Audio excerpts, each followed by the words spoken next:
এই দেশে মধ্যবিত্তের ঘরে জন্ম নিলে হারাইতে হয় নিজের অধিকার, আর সেই অধিকার দাবি করতে গেলে পরিবারে কেউ মুক্তিযোদ্ধা নাই বললে হইতে হয় রাজাকার।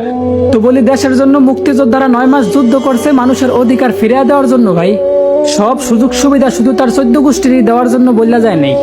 এই নাও দেশ স্বাধীন করে দেয়া গেলাম, এবার আমার নাতি পুতি ছাতি লাড়ি যদি চোর বাটপার আর অযোগ্য হয় তাদেরকে যোগ্য স্থানে বসায়ও।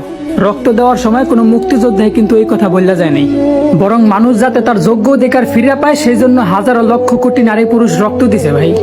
আর আজকে যাদেরকে রাজাকার বলতাছেন না, দেশের প্রতি তাদের অবদান আপনারা কল্পনাও করতে পারবেন না। কারণ সেই মানুষগুলোর যোগ্যতা থাকা সত্ত্বেও টাকার জন্য চাকরি না পাইয়া বাপের জমি জমা বেচা প্রবাসে পাড়ি জমায়, আর মাসের পর মাস কষ্ট করে নিজের দেশের জন্য রেমিটেন্স পাঠায়। যেখানে আমাদের পূর্বপুরুষরা একটা মেয়ের সম্মান রক্ষার্থে বড় বড় যুদ্ধ করতেও দ্বিধাবোধ করে নাই, সেখানে আজ আমাদের রাজপথে মানুষ মানুষের উপর হিংস্র প্রাণীর মতো ঝাঁপায় পড়তেছে, আর তাদের শিকার থেকে কোনো নারী পুরুষ বাদ যায় নাই। 1000 বছর আগে বলে যাওয়া আমাদের প্রিয় নবীর কথাগুলা ভুল ছিল না ভাই।